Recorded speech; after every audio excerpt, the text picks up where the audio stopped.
Hello friends! Mario Kart is a series with a vast history. It started on the Super Nintendo and is still going strong. I couldn't tell you which one is my favorite in the series.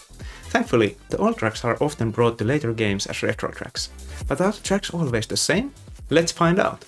We'll start this Retro Cup on a hot 2D track, Bowser's Castle in Mario Kart Super Circuit on the GBA.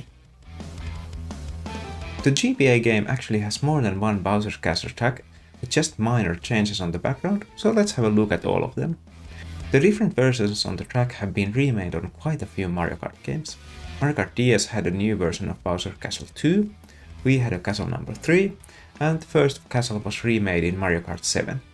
Mario Kart Tour has a staggering amount of retro tracks, and it actually has 3 GBA Bowser's Castles in it. For whatever reason, Bowser's Castle 4 has remained exclusive to the GBA game. There hasn't been any retro Bowser's Castle featured in Mario Kart 8, but you can bet the Booster Course Pass will bring us a track from the mobile game. Or maybe Nintendo goes above and beyond and remakes Bowser's Castle 4. As I said, the tracks are quite similar.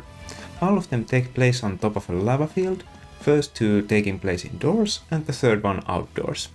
I can't imagine even Bowser owning multiple airplane hangars full of molten lava, so I like to think that the level of the lava keeps rising between the stages. It starts in the depths with these pillars, they support these arches, and finally you rise to the top and can see the walls of the castles and the sky. First of the remakes was on the DS Mario Kart. The track remains very similar to the GBA original. The background is now actually 3D and not just parallax scrolling, but the actual textures look eerily similar. The biggest upgrade here is the properly 3-dimensional wall that you can even ride on. And of the lava. Toms are also upgraded to 3D and they look much more menacing this time around. We return to the castle on the very next game in the series.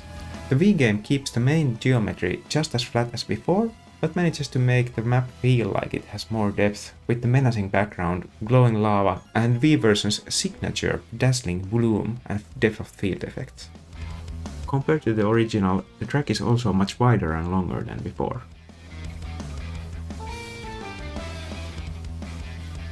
It's a fun track, but not too memorable to be honest.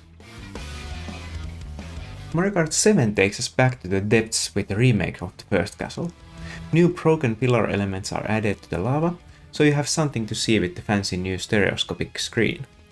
The color scheme has been tweaked a bit, and I think the lava looks very hot and dangerous in this iteration.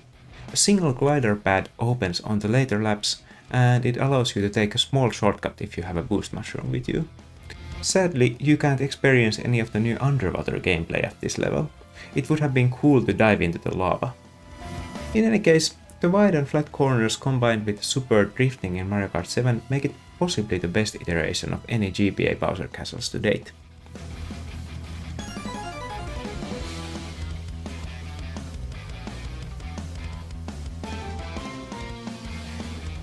And finally, we get the Mario Kart Tour with iterations on all of the 3 castles. Let's start with Castle 1, which seems to be based on the track featured in the 3DS game. We have the broken pillars, and the lava looks as hot as ever. The version available to play was a remix with the conveyor belts on the floor. They make it a bit more interesting to plan your route, and there's this tiny new shortcut on the second lap. I haven't gotten a good hang of the drifting in Tour, so I think the 3DS edition is a bit more fun to play. Tour rotates the available tracks every 2 weeks, and Castle 2 wasn't playable at this time, so let's raise the lava up all the way to the castle number 3.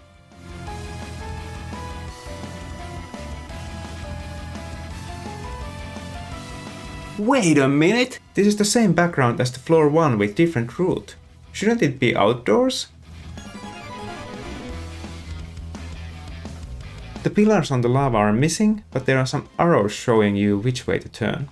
I have a feeling Nintendo has a tool to convert the 3DS tracks to the mobile game, but they couldn't easily convert the backgrounds from the Wii version, so they just went with the Castle 1 and thought nobody would notice.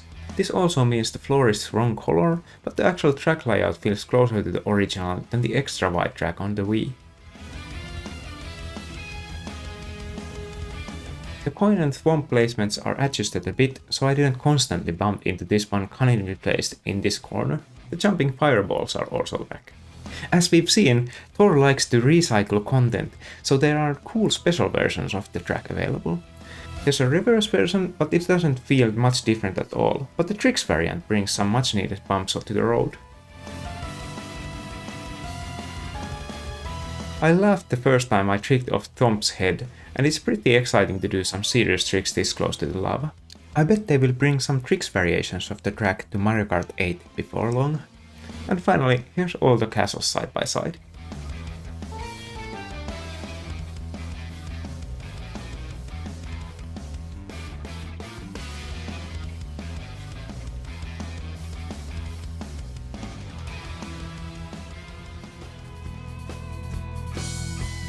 Let's get out from the fiery depths and head for Choco Mountain on Nintendo 64.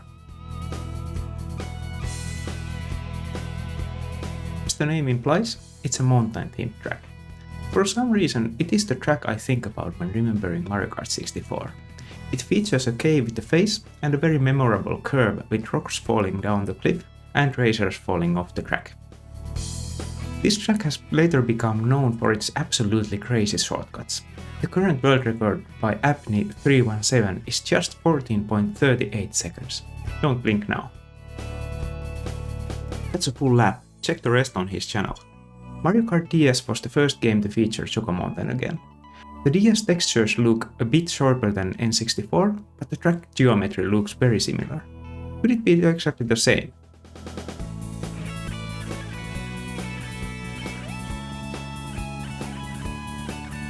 This iteration isn't as broken as the previous one, and the world record is more normal at around 1 minute and 43 seconds.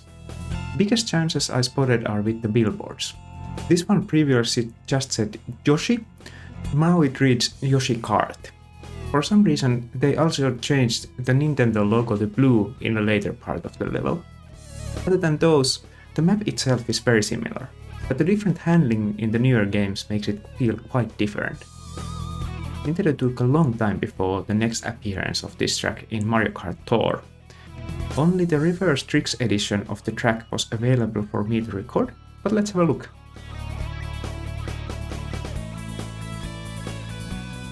The falling boulders won't be hitting anybody in this variation, and soon the track literally goes off the wall like a roller coaster.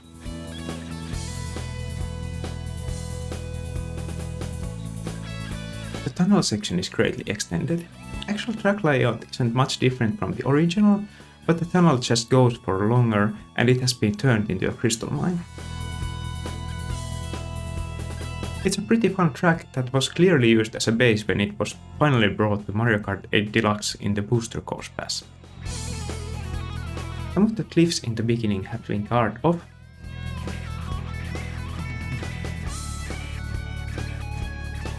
and so has been the whole track before you arrive at the danger turn. I was pleasantly surprised by the gliding section when I first encountered it. It makes the tracks feel both familiar and fresh. Now there are some craters where the rocks will fall, and a guardrail was added here. Then we get to the 3 bumps in the end, and I can finally do tricks of them. I kept hitting the jump button in the N64 game, and it just made me spin out. The misty brown color scheme of the track might feel a bit boring at first, but it's a great track after all these years. Enjoy all the iterations side by side.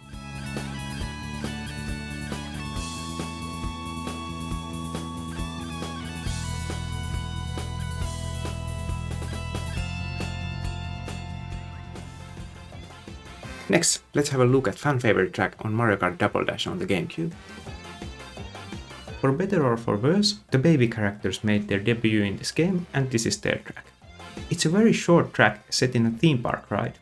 At first I thought it was set in a Pinna Park from Super Mario Sunshine, but if you look closely, it seems more like it's based after Yoshi's Island. You can even spot the Yoshi helicopter flying in the background. The track has later been featured in Mario Kart DS, 8 and Tour. The track itself is pretty special. It's a racetrack, but feels almost like a battle course, since the track is very short and you always see a bunch of other racers. To compensate for the length of the track, it has hopping 7 laps instead of the usual 3. The track feels very chaotic with all the items going around, and the chaos is only amplified by the music getting faster and faster every lap. Fitting track for a game with dedicated item users in each cart. First reappearance of this track was on the very next game on DS. Unlike Choco Mountain, this simple track had to be simplified even further to fit the DS. The basic layout is the same, but the background elements are now just 2D billboards and the roller coaster has been completely demolished. Still, you can find the same elements such as the Paracooper themed ride and the Ferris wheel. It's a great addition to the DS track selection, but I feel it's not nearly as chaotic as the original. It also features only 5 laps, so the fun is over a bit earlier than expected. Baby Park skipped the next few entries in the series, but it returns as one of the DLC tracks for Mario Kart 8 on Wii U. And this was at least as much of an upgrade on the original as the DS one was a downgrade. The backgrounds are incredibly detailed and look absolutely amazing in HD. You can see individual characters in the park, and most importantly, the roller coaster is back. This time around, the Yoshi's Island theming seems to be changed for a GameCube theme, and you can spot, for example, Luigi's Mansion and Bowser Jr. rides. At first glance, the track might look similar, but there are some meaningful changes. First of all, there's a bit of grass at each end of the track to use as a shortcut with boost mushrooms. Second, the track is played completely in Mario Kart 8's new anti-gravity mode. The changes are subtle, but you get a tiny boost when you bump into other racers, adding to the chaos. The track has once again full 7 laps, and it's always a pleasure when selected in an online match. The track was once again completely remade for Mario Kart 4. The backgrounds look like simplified version of the previous game, rearranged a bit.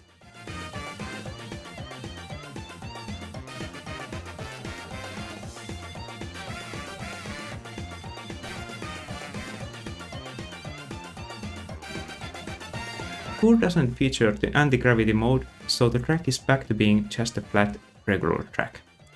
Normally, you get only 2 laps per race in Tour, but Baby Park generously gives you 5 laps, just like the DS game. There's not much more to say about the base track, but Tour once again brings to the table the variations of the track. First, we have the reverse version. What does this simple track look like in reverse, you ask? Well, pretty much the same, but you turn to the left instead of right. There's also some jump pads added at the halfway point of the track. The more interesting variation of the track is the tricks version. This variation extends the track out of bounds of the familiar loops and takes you dangerously close to the different rides of the park. The new pads have a lot of jumps to trick off and even have a short gliding section. Much appreciated, since the point system in Tour relies heavily on doing tricks. It also gives you new views into the park and allows you to realize the crowds from 8 have completely disappeared.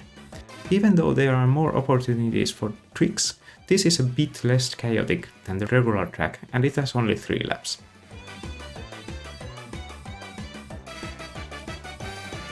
And here's all the parks side by side.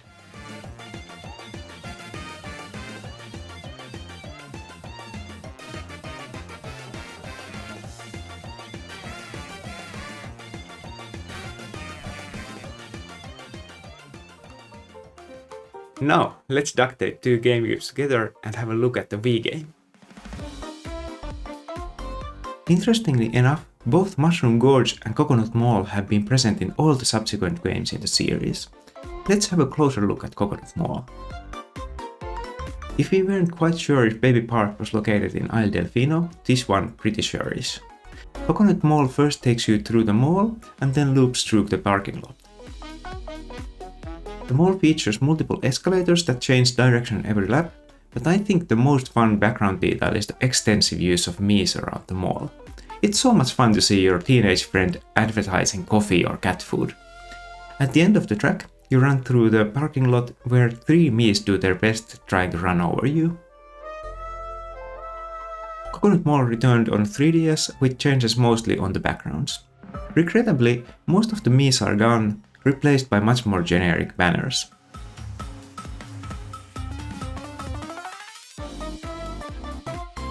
The Miis are at least back on the cars in the parking area and they are out for blood. This time around there's only 2 cars operated by the Miis.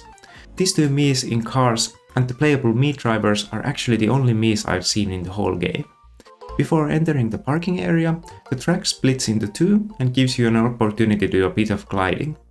Mario Kart 7 often had quite permissive flying options, such as taking a big shortcut in Mushroom Gorge, but Coconut Mall has an invisible wall preventing you from going too far off the track.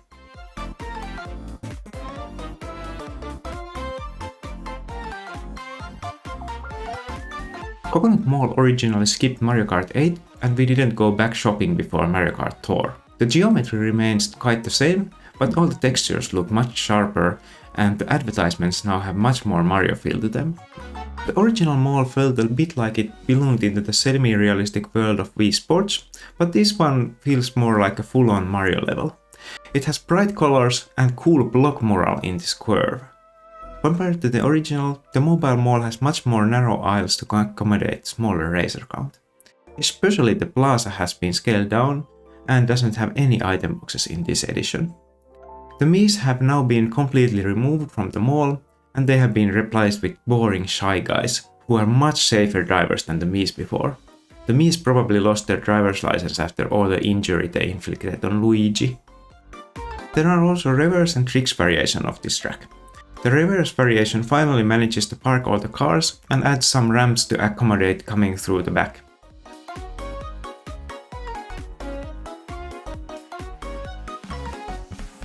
The tricks variation skips the dangerous parking lot altogether and instead takes you to the beach we've only been able to appreciate from afar before this.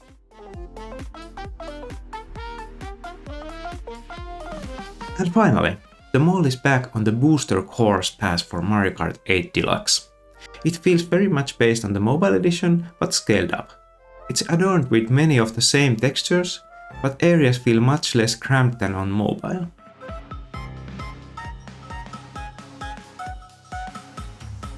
One change from Tour is that now you can glide out of the higher path at the back of the mall, and you can even glide over the parking lot area for a shortcut.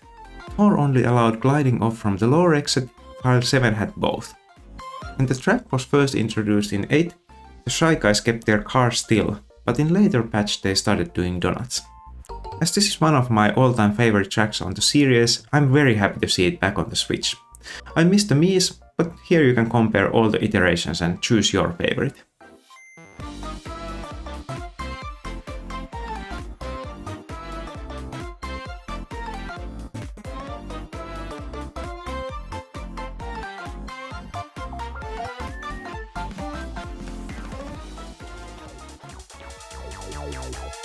I can hear all of you shouting, but what about original Super Mario Kart? Well, I've saved the best for last. Let's have a ride on the Rainbow. Rainbow Road was the very last track in the very first Mario Kart game on the Super Nintendo. The track takes place literally on a rainbow in the sky or maybe in space. The track has no walls, so prepare to fall off the rainbow a lot unless you master drifting in this game. Since falling off the track wasn't dangerous enough, there are also ruthless thumps ready to crush your dreams like the Miis in Coconut Mall. Apart from that, the track is relatively simple and there aren't any obvious shortcuts or such. Rainbow Road feels like a fitting end for the game. If you can survive this track, you've truly mastered the game.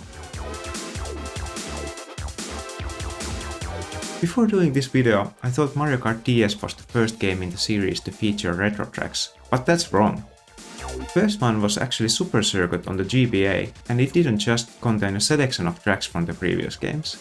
You were able to unlock each and every track from Super Mario Kart. Pretty cool bonus if you ask me. The GBA is often seen almost as a portable SNES, so how does the Rainbow Road fare? Well, it's both an upgrade and a downgrade. Super Nintendo couldn't properly do parallax scrolling when Mode 7 was enabled. The GBA flexes its muscles by having multiple parallax layers and transparent road.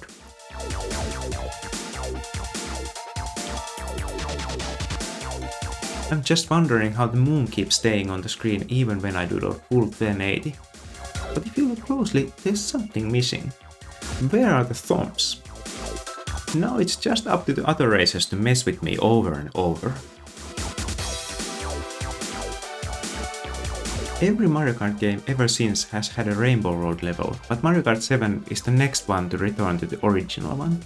If there were any doubt where the track was located before, now we're clearly in outer space. But more importantly, the Thumps are back, and they are angrier than ever. They're so mad, their pouncing sends shockwaves down the track. Sounds dangerous, but actually this allows you to do tricks on this otherwise very flat track. Falling off the road is not as easy as before, and it feels just excellent drifting right on the verge of the road. Speaking of the road, it's no longer transparent and kinda looks like a modern gaming keyboard showing off its RGB effects. I'm much more familiar with the modern Mario Kart drift controls, and this iteration feels just right. The corners are tight enough to feel exciting to get just so. And at the end of the rainbow, we get the Mario Kart 8 version of the Rainbow Road. We've returned to the atmosphere, and this time around the track looks like a discotheque. It's a party in the sky, and the track is at least as fun as previously. It might be a tiny bit wider than before to accommodate more racers in the game, so it feels just a tiny bit easier to drift around the corners. If you look closely, the track is not quite as flat as before, and the math thumps make their return sending waves. Out of all of the iterations of Rainbow Roads, this might just be my favorite one. I just love drifting around the sharp corners. The SNES Rainbow Road has also been playable in Mario Kart 4, but unfortunately it hasn't been available while I've been playing the game. Best I can offer are these images from Mario Wiki. The tricks variation looks very exciting, but Thor usually has invisible walls preventing you from falling, so that kinda tempers my expectations. Wait, there's more! WarioWare Gold on the 3DS featured Rainbow Road in its Mario Kart minigame. It even has banana peels, the fork and drifting! And finally, here's all the rainbows for you to compare.